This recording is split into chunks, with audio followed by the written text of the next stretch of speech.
As the Russian military pounces upon Ukraine, another war is raging in the financial world. War on the Russian economy. Led by the United States, warfare ranges from discouraging countries to trade with Russia to freezing Russian assets. Economic sanctions by the West have made many nations suffer in the past, and Russia is already facing the heat. Prices are rocketing. Panic buying has led to shortage of essential items. Factories in some sectors have slowed down, and unemployment is on the rise. But Russia is not just any country. It's a military superpower. It's a 1.5 trillion economy, 11th in the world. And it's the world's largest oil exporter. Rather than ending the war, will the sanctions make Russia more belligerent? Welcome to the Money Train. Any war is deplorable, whether by USA on Afghanistan, Syria or Iraq, or Russia on Ukraine, because people die and the weapon industry always wins. But this time, it was a nuclear superpower on the other side, and so they had to settle down for economic sanctions. But sanctions has not slowed down the Russian invasion so far. In fact, it was never designed for that. It's designed as a long-drawn battle to cripple Russian economy. USA has done it before, but this time there is a surprise. In Middle East, the most trusted ally of USA, the UAE, is missing from action. The Germany is wavering. Even the Israel is having second thoughts. And reason? Economic compulsions mostly. It took coronavirus a few months to spread all over. The world supply chain is even faster. The whole world is glued to each other in 1,000 ways, and that also means every component of that chain is vital. The European Union runs on Russian gas and oil, 40% of its fuel needs. While the fuel self-sufficient USA is all out against Russian oil, European countries don't share that enthusiasm. Interestingly, the German Chancellor has also pushed back against it, and in a statement, again recently, he has said that such a move could put Europe's energy security at risk, and that energy imports from Russia are currently essential to the citizens' daily lives. As it is, all the prices are skyrocketing, and the European governments know that they cannot continue with this without a serious blow-up at home. And Europe has deliberately exempted energy supplies from Russia from sanctions. 25% of Russia's GDP is from exports, mainly oil and gas, whereas its imports only constitute 14% of GDP. Thus, the country has a comfortable balance of payment situation. It has built a considerable foreign currency reserve of $600 billion. Half of it is freezed by sanctions, but the remaining $300 billion is enough to keep off any immediate crisis. But this is just the beginning. Multinational corporations are exiting. International financial companies flee from the share market. And Russia has to pay off its debts in time. But some say it's not game over yet. To prevent capital from going out, Russians have closed their stock markets, and therefore these firms will not be able to liquidate their assets in Russia and take them out in dollars. MNCs which may want to sell their stake in the Russian companies abroad, whether say in the US markets or British markets, there'd be nobody to buy them because, of course, everybody would know that they would not be able to take the money out of Russia. So I think this business of taking money away from the companies, the Russian companies, will not really work.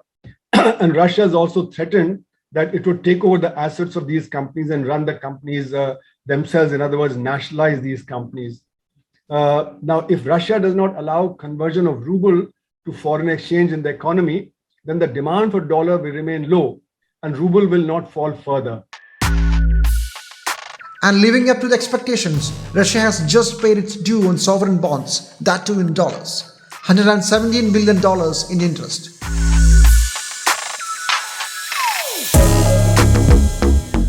But more payments are scheduled in the coming weeks. What if Russia defaults? What if it insists on paying back in ruble, its own currency whose value has hit rock bottom? The impact will be felt world over. In 1998, Russia defaulted on its domestic debt and some Soviet-era foreign debt. It caused the meltdown of the world's biggest hedge fund, the LTCM fund based in New York.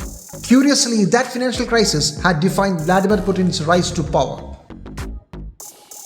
Similarly, Lehman Brothers was a mere $1 trillion balance sheet, when they collapsed in 2008, and it made waves all over the world. So I am actually a little worried about how the unplugging of Russia from the world economy will play out for the global financial system and us.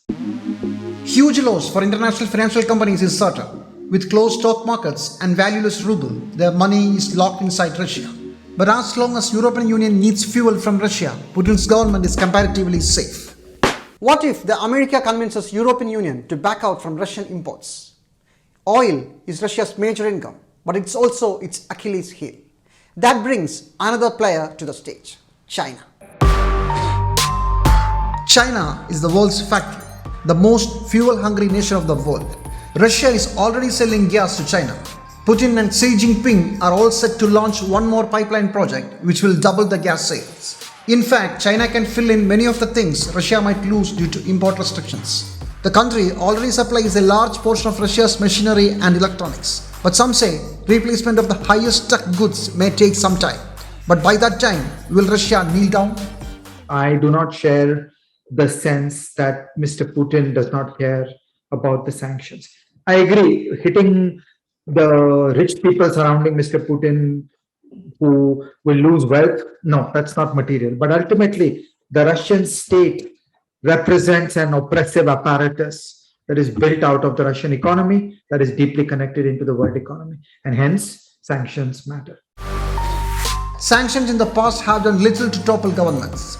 Communist Cuba still exists, so does Iran. Venezuela continues to thumb its nose at America.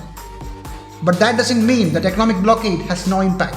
People suffer, but not the rulers. I want to reiterate the distinction between Vishwanathan Anand versus the people of India versus the Indian state. And we sometimes loosely think that India won a cricket match or that the achievement of Vishwanathan Anand is the achievement of the Indian state. And these are three distinct pieces. So you are correct. And it is important to emphasize that sanctions hit the people and not the state. As long periods of suffering stare at the people of Ukraine and Russia, global powers are worried about something else. The China-Russia coalition has set alarm bells ringing in Washington. Joe Biden talked to Xi Jinping, hinting the retaliations, but it didn't work. China continues to display its affection to Russia. Meanwhile, Russia is reported to have asked China for military assistance too. China and Russia are bound to actually go in for a strategic alliance because China has been also facing the threat from the West, whether it be in South China Sea, whether it be vis-a-vis Taiwan, whether it be vis-a-vis other areas where China. So China sees that in the long run, West will move against it. And therefore, in the long run, it would like an alliance with Russia. China itself has global ambitions. It has made inroads in many places and importantly in the Middle East. It was once America's own backyard, where they invaded Iraq, contained Iranian threat and armed Israel. But Xi Jinping is slowly chipping in. The first target was Iran.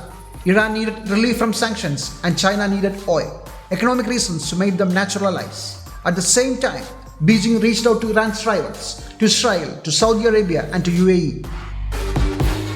They funded economic projects, offered to sell weapons, and most importantly offered something America could not, market for oil. America, now an energy independent state, is less interested in the Middle East. As the Islamist militias are regrouping and gaining more power, monarchs of the Middle East feel cheated. Meanwhile, like a well-scripted story, Xi Jinping is all set to visit Saudi Arabia soon, and the Arab world has shown little interest in sanctions against Russia. Global power structure is shaking. And where do India stand? It stood up with its old friend. It didn't support the American resolution, vowed to continue trade in oil and natural gas. But if Russia teams up with China and there forms a new power bloc, do we stand a chance? China is continuously provoking India at borders. Tensions are escalating. The question is, should we choose Russia over America? Earlier, when America imposed strict sanctions against Iran, India decided to go ahead with the oil purchase deal with Iran, but later backtracked under US pressure. International politics is a tough game. When China invaded Ladakh, India tried to go to various countries of the world and say, hey, help us. But given this long-standing weakness of Indian foreign policy, where India has practiced strategic autonomy, which is the code word for not actually doing foreign policy, then nobody was going to bother to try to help India.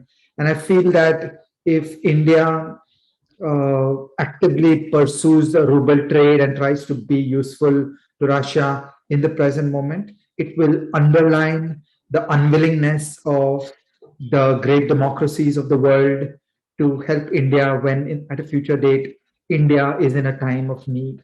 While it is very irritating and inconvenient for India to step away from the military, geopolitical, and diplomatic relationship with Russia, it is something that we need to think about. Our defense requirements cannot be fulfilled by the West very quickly. The West may not be interested at this point of time also in fulfilling those requirements. And China is at our doors. China has been pushing us very hard. So what do? We are not able to take on the challenge of China at this point of time if Russia also backs out from supporting. And India would have to choose where does one go, whether with the Western bloc or with the other bloc. Also, as happened in Cold War, a lot of the developing countries will be under pressure because there'll be regime changes that both the West will try and the Soviet and the Chinese bloc will try. The world is at crossroads. Trade and commerce have made old battle lines irrelevant. New ones are emerging. But one thing remains unchanged: the common people reeling under economic sanctions. Syria, Iran, Iraq, Venezuela, and now Ukraine and Russia. It's the same story everywhere.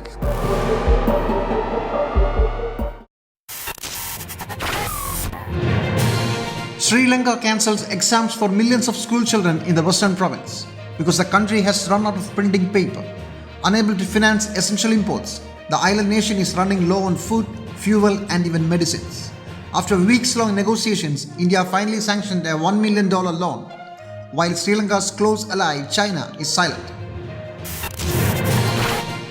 Reserve Bank allows more freedom to non-banking financial companies in deciding interest rate of loans to the poor.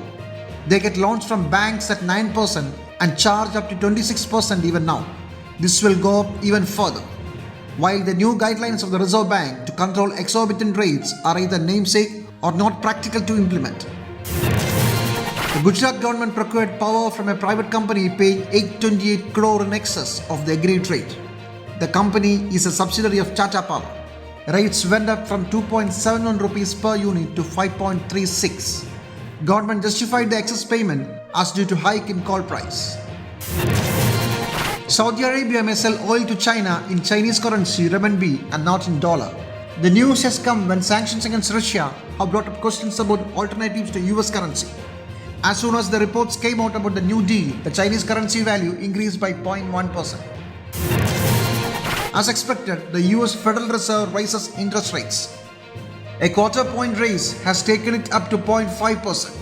Rate hike is expected to happen 6 more times this year to fight the fastest inflation in 40 years.